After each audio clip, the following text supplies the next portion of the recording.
Assalamualaikum warahmatullahi wabarakatuh. Selamat datang kepada seluruh mahasiswa di perkuliahan kita. Kali ini di mata kuliah Kewarganegaraan. Nah, mari kita mulai. Bismillah. Pada pertemuan keempat di mata kuliah Kewarganegaraan yang terdiri dari 2 SKS, bersama saya Wahib Asyahri selaku dosen pengampu, kita akan membahas tentang unsur-unsur dinamika dan tantangan identitas nasional. Nah, ini merupakan materi lanjutan dari materi minggu lalu ya.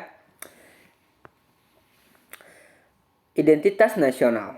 Menurut sumber legal formal, 4 identitas nasional pertama meliputi bendera, bahasa, dan lambang negara, serta lagu kebangsaan yang dapat diuraikan. Yang pertama, bendera negara sang merah putih. Ketentuan tentang bendera negara diatur dalam Undang-Undang Nomor 24 Tahun 2009, mulai pasal 4 sampai pasal 24. Bendera warna merah putih dikibarkan pertama kali pada tanggal 17 Agustus 1945. Namun telah ditunjukkan pada peristiwa Sumpah Pemuda tahun 1928. Bendera negara yang dikibarkan pada Proklamasi Kemerdekaan Bangsa Indonesia tanggal 17 Agustus 1945 di Jalan Pegangsaan Timur nomor 56 Jakarta disebut bendera pusaka Sang Saka Merah Putih. Bendera pusaka Sang Saka Merah Putih saat ini disimpan dan dipelihara di Monumen Nasional Jakarta. Nah, bendera pusaka Sang Saka Merah Putih inilah bendera yang pertama kali dikibarkan pada saat Indonesia merdeka di tanggal 17 Agustus 1945. Tentu bernilai sejarah. Yang kedua, bahasa negara bahasa Indonesia. Ketentuan tentang bahasa diatur dalam Undang-Undang Nomor 24 Tahun 2009 mulai pasal 25 sampai pasal 45. Bahasa Indonesia sebagai bahasa negara merupakan hasil kesepakatan para pendiri NKRI. Bahasa Indonesia berasal dari rumpun bahasa Melayu yang dipergunakan sebagai bahasa pergaulan dan kemudian diangkat dan diikrarkan sebagai bahasa persatuan pada Kongres Pemuda II tanggal 28 Oktober 1928. Bangsa Indonesia sepakat bahwa bahasa Indonesia merupakan bahasa nasional sekaligus sebagai jati diri dan identitas nasional Indonesia. Yang ketiga adalah lambang negara Garuda Pancasila. Ketentuan tentang lambang negara diatur dalam Undang-Undang Nomor 24 Tahun 2009 mulai pasal 46 sampai pasal 57. Garuda adalah burung khas Indonesia yang dijadikan lambang negara. Di tengah-tengah perisai burung Garuda terdapat sebuah garis hitam tebal yang melukiskan Katulistiwa. Nah, karena kita negara Indonesia berada di garis Katulistiwa. Pada perisai terdapat 5 buah ruang yang mewujudkan dasar Pancasila. Ya, pertama, dasar ketuhanan yang Maha Esa dilambangkan dengan cahaya di bagian tengah perisai berbentuk bintang yang bersudut 5. Yang kedua, dasar kemanusiaan yang adil dan beradab dilambangkan dengan tali rantai bermata bulatan dan persegi di bagian kiri bawah perisai. Yang ketiga, dasar persatuan Indonesia dilambangkan dengan pohon beringin di bagian kiri atas perisai.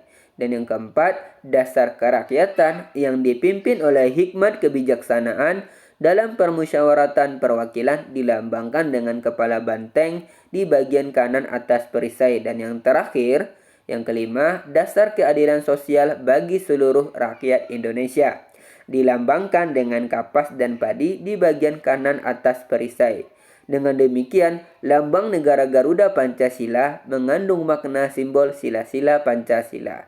Dengan kata lain, lambang negara yang dilukiskan dengan seekor burung Garuda merupakan satu kesatuan dengan Pancasila. Artinya, lambang negara tidak dapat dipisahkan dari dasar negara Pancasila. Yang keempat ada lagu kebangsaan Indonesia Raya. Ketentuan tentang lagu kebangsaan Indonesia Raya diatur dalam Undang-Undang Nomor 24 Tahun 2009 mulai pasal 58 sampai pasal 64. Indonesia Raya sebagai lagu kebangsaan pertama kali dinyanyikan pada Kongres Pemuda II tanggal 28 Oktober 1928. Lagu Indonesia Raya selanjutnya menjadi lagu kebangsaan yang diperdengarkan pada setiap upacara kenegaraan.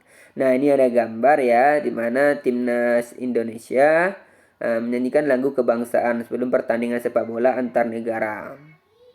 Nah, mengapa tim sepak bola perlu menyanyikan lagu kebangsaan? Nah, untuk memperkenalkan identitas bangsanya, yaitu berupa lagu kebangsaan. Yang kelima, semboyan negara Bhinneka Tunggal Ika. Bhinneka Tunggal Ika artinya berbeda-beda tetapi tetap satu jua.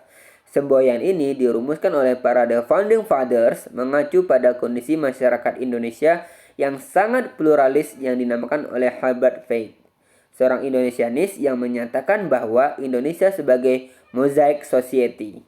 Seperti halnya sebuah lukisan mozaik yang beraneka warna, namun karena tersusun dengan baik, maka keanekaragaman tersebut dapat membentuk keindahan sehingga dapat dinikmati oleh siapapun yang melihatnya. Nah, semboyan Bhinneka Tunggal Ika mengandung makna juga bahwa bangsa Indonesia adalah bangsa yang heterogen. Tak ada negara atau bangsa lain yang menyamai Indonesia dengan keanekaragamannya, namun tetap berkeinginan untuk menjadi satu bangsa, yaitu bangsa Indonesia. Dan yang keenam ada dasar falsafah negara Pancasila. Pancasila memiliki sebutan atau fungsi dan kedudukan dalam sistem ketatanegaraan Indonesia. Pancasila berfungsi sebagai dasar negara, ideologi nasional, falsafah negara, pandangan hidup bangsa, way of life, dan banyak lagi fungsi Pancasila. Rakyat Indonesia menganggap bahwa Pancasila sangat penting karena keberadaannya dapat menjadi perekat bangsa, pemersatu bangsa, dan tentunya menjadi identitas nasional. Mengapa Pancasila dikatakan sebagai identitas nasional yang unik sebagaimana telah disebutkan sebelumnya? Pancasila hanya ada di Indonesia. Pancasila telah menjadi kekhasan Indonesia. Artinya Pancasila menjadi penciri bangsa Indonesia. Siapapun orang Indonesia atau yang mengaku sebagai warga negara Indonesia, maka ia harus punya pemahaman, bersikap, dan berperilaku sesuai dengan Pancasila. Dengan kata lain, Pancasila sebagai identitas nasional memiliki makna bahwa seluruh rakyat Indonesia seyogyanya menjadikan Pancasila sebagai landasan berpikir, bersikap, dan berperilaku dalam kehidupan sehari-hari. Cara berpikir, bersikap, dan berperilaku bangsa Indonesia tersebut menjadi pembeda dari cara berpikir, bersikap, dan berperilaku bangsa lain. Seperti pada uraian sebelumnya, Pancasila sebagai identitas nasional tidak hanya berciri fisik sebagai simbol atau lambang, tetapi merupakan identitas non-fisik atau sebagai jati diri bangsa. Pancasila sebagai jati diri bangsa bermakna nilai-nilai yang dijalankan manusia Indonesia akan mewujud sebagai kepribadian, identitas, dan keunikan bangsa Indonesia. Nah, itu tadi materi kita tentang identitas bangsa Indonesia, identitas nasional Indonesia. Nah, kita akan masuk pada materi yang kedua tentang membangun argumen tentang dinamika dan tantangan identitas nasional Indonesia.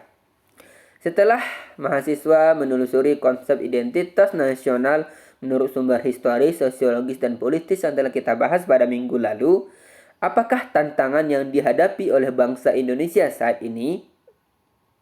Dapatkah Anda kemukakan contoh dinamika kehidupan yang sekaligus menjadi tantangan terkait dengan masalah identitas nasional Indonesia? Nah, coba mahasiswa sekalian perhatikan sejumlah kasus dan peristiwa yang ada dalam kehidupan sehari-hari.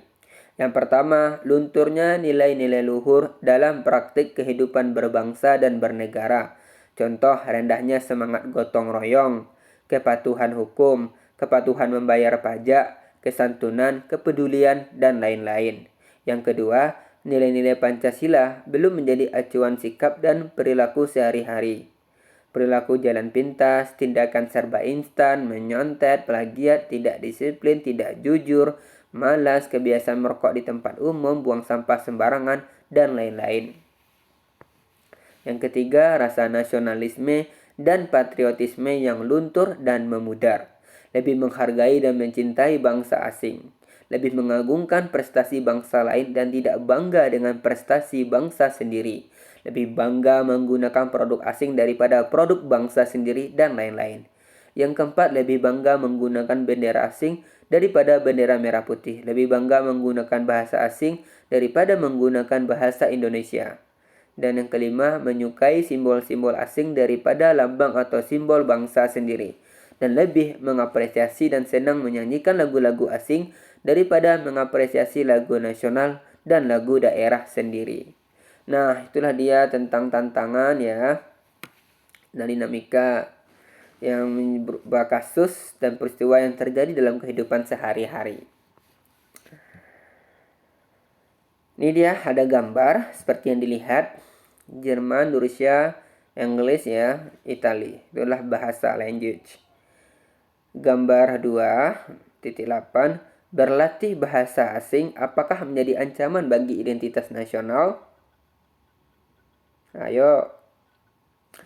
Nah, selama kita mempelajari bahasa asing sebagai dasar untuk menjadikan peningkatan pengetahuan kita, maka itu baik.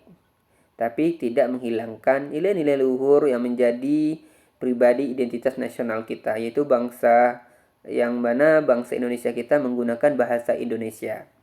Baik bahasa Indonesia sebagai bahasa nasional maupun bahasa daerah-daerah ya yang ada di berbagai daerah, itu akan menjadi tetap budaya yang akan selalu melekat dan tidak akan pernah hilang, yang akan terus tertanam dalam diri kita. Nah, jadi selama kita mempelajari bahasa asing, baik Jerman, Rusia, Inggris, Italia, dan bahasa lainnya, selama bahasa ibu pertiwi kita, bahasa negara kita, bahasa yang menjadi identitas nasional kita, menjadi bahasa bangsa Indonesia, itu bahasa Indonesia, dan bahasa daerah lainnya yang tetap tertanam pada diri kita, tidak hilang dan tetap kita amalkan ya, kita laksanakan, yaitu kita praktekkan dalam kehidupan sehari-hari, maka itu baik. Tantangan dan masalah yang dihadapi terkait dengan Pancasila telah banyak mendapat tanggapan dan analisis sejumlah pakar. Ya, seperti Azumardi Azra dalam Tilaar menyatakan bahwa saat ini Pancasila sulit dan dimarginalkan di dalam semua kehidupan masyarakat Indonesia. Karena yang pertama, Pancasila dijadikan sebagai kendaraan politik. Yang kedua, adanya liberalisme politik. Dan ketiga, lahirnya desentralisasi atau otonomi daerah. Menurut Tilaar 2007 ya, Pancasila telah terlanjur tercemar dalam era Orde Baru yang telah menjadikan Pancasila sebagai kendaraan politik untuk mempertahankan kekuasaan yang ada. Liberalisme politik terjadi pada saat awal reformasi, yakni pada pasca pemerintahan Orde Baru. Pada saat itu, ada kebijakan pemerintah Presiden Habibie yang menghapuskan ketentuan tentang Pancasila sebagai satu-satunya asas untuk organisasi kemasyarakatan, termasuk organisasi partai politik.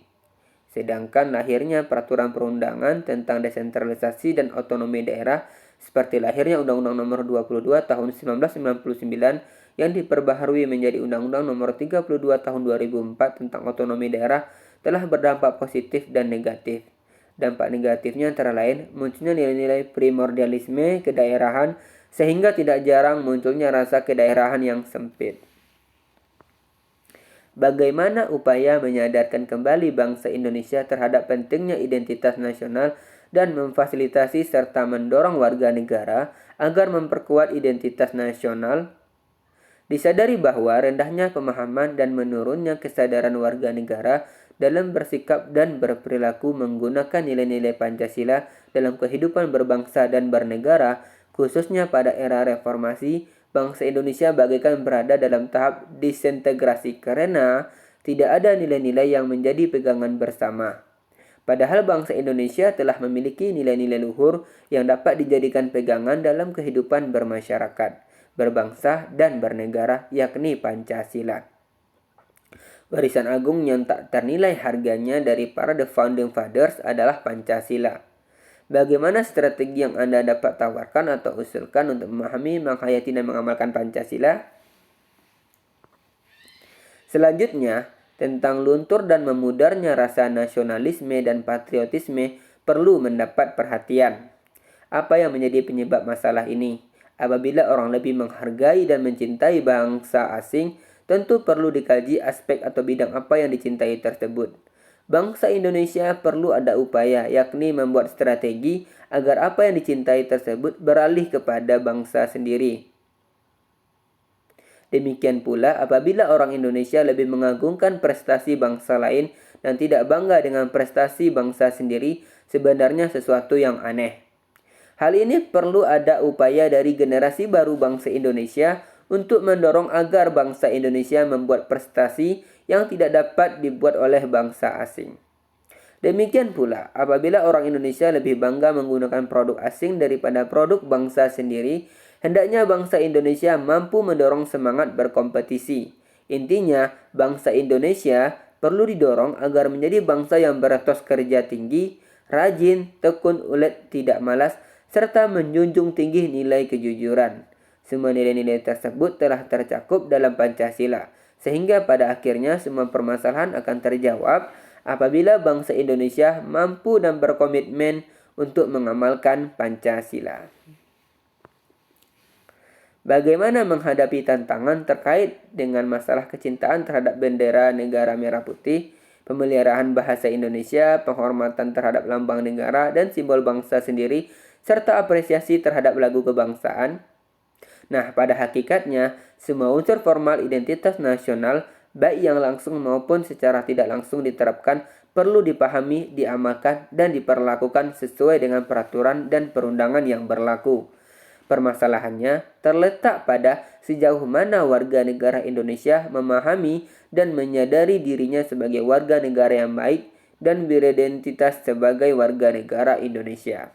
Oleh karena itu, warga negara yang baik akan berupaya belajar secara berkelanjutan agar menjadi warga negara bukan hanya baik tetapi juga cerdas. To be smart and good citizen.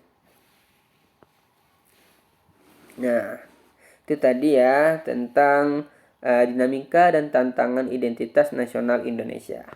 Kita masuk kepada materi yang ketiga tentang mendeskripsikan esensi dan urgensi identitas nasional Indonesia. Pernahkah Anda berpikir apa yang akan terjadi seandainya sebuah bangsa tidak memiliki jati diri atau identitas nasional? Benarkah identitas nasional itu diperlukan? Atau mengapa identitas nasional itu penting? Sebagaimana telah dikemukakan terdahulu bahwa sebuah negara dapat diibaratkan seorang individu manusia. Salah satu tujuan Tuhan menciptakan manusia adalah agar manusia saling mengenal. Agar individu manusia dapat mengenal atau dikenali oleh individu manusia lainnya, manusia perlu memiliki ciri atau kata lainnya adalah identitas. Inkah Anda dikenali oleh orang lain? Inginkah Anda mengenal orang lain? Bagaimana caranya agar orang lain dapat mengenali diri Anda dengan mudah? Bagaimana kita dapat mengenal orang lain dengan mudah? Jawabannya, agar kita dapat dikenal dan mengenal orang lain diperlukan identitas. Apa saja identitas individual manusia itu?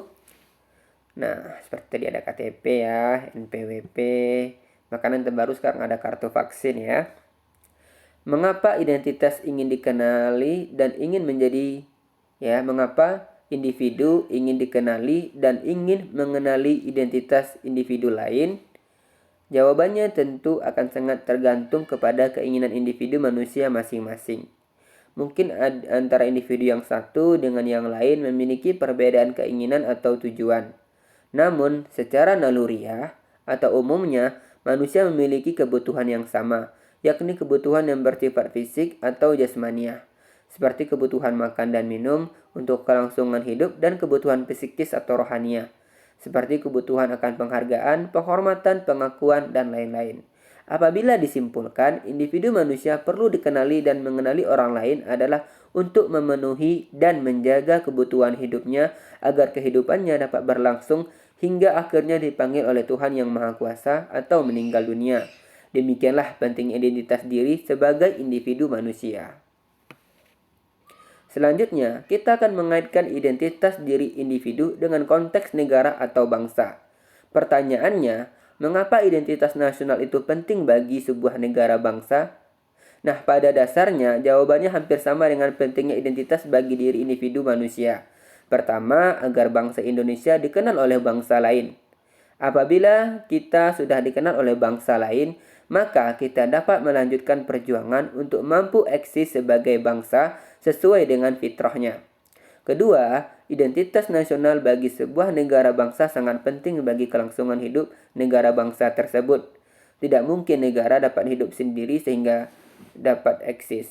Setiap negara seperti halnya individu manusia tidak dapat hidup menyendiri. Setiap negara memiliki keterbatasan sehingga perlu bantuan atau pertolongan negara bangsa lain. Demikian pula bagi Indonesia. Kita perlu memiliki identitas agar dikenal oleh bangsa lain untuk saling memenuhi kebutuhan. Oleh karena itu, identitas nasional sangat penting untuk memenuhi kebutuhan atau kepentingan nasional negara bangsa Indonesia. Negara Indonesia berhasil melepaskan diri dari kekuatan asing lalu menyatakan kemerdekaannya. Para pendiri negara segera menyiarkan atau mengabarkan kepada negara dan bangsa lain agar mereka mengetahui bahwa di wilayah Nusantara telah berdiri Negara Kesatuan Republik Indonesia atau NKRI yang merdeka, bersatu, berdaulat dengan cita-cita besar menjadi negara yang adil dan makmur. Sejak inilah bangsa lain mengenal identitas nasional Indonesia pertama kali. NKRI memiliki wilayah yang terbentang dari Sabang sampai Merauke, dari Pulau Miangas sampai Pulau Rote. NKRI memiliki penduduk yang pluralis dengan jumlah etnis lebih dari 700 dan bahasa daerah lebih dari 200, tetapi memiliki identitas nasional bahasa Indonesia. NKRI memiliki pemerintahan yang dipimpin oleh Presiden dan Wakil Presiden Republik Indonesia. Yang pertama itu Soekarno-Hatta. Dan setelah Indonesia menyatakan kemerdekaannya, negara Mesir yang pertama kali mengakui hingga akhirnya semua negara di dunia mengakui eksistensi NKRI. Untuk memperkokoh identitas nasional dalam konteks hubungan internasional, setiap negara memiliki bendera negara, lambang negara, bahasa negara, dan lagu kebangsaan. Dengan identitas-identitas tersebut, maka NKRI akan semakin kokoh dan semakin dikenal oleh bangsa dan masyarakat dunia. Tentu kita tidak ingin lagi orang asing tidak kenal Indonesia. Ya, kita tidak ingin lagi mendengar pendapat dari bangsa asing yang mempertanyakan berapa lama perjalanan menuju Indonesia dari Bali. Ini artinya identitas Bali lebih dikenal daripada Indonesia. Ya, karena memang masyarakat mancanegara itu sering liburnya ke Bali. Ketiga, identitas nasional penting bagi kewibawaan negara dan bangsa Indonesia. Dengan saling mengenal identitas, maka akan tumbuh rasa saling hormat, saling pengertian, ada mutual understanding, tidak ada stratifikasi dan dalam kedudukan antar negara bangsa. Dalam berhubungan antar negara tercipta hubungan yang sederajat atau sejajar karena masing-masing mengakui bahwa setiap negara berdaulat tidak boleh melampaui kedaulatan negara lain. Istilah ini dalam hukum internasional dikenal dengan asas par imparem non habet imperium. Artinya, negara berdaulat tidak dapat melaksanakan yurisdiksi terhadap negara berdaulat lainnya. Nah, itu tadi keseluruhan materi kita pada hari ini. Ya. Nah, kepada mahasiswa sekalian, silakan mencari referensi tambahan baik di buku, jurnal, ataupun referensi ilmiah lain untuk memperkaya khazanah pengetahuan terkait materi kita pada hari ini. Nah, saya Wahib Asyahri, salah dan khilaf saya mohon maaf. Saya akhiri. Assalamualaikum warahmatullahi wabarakatuh. Terima kasih.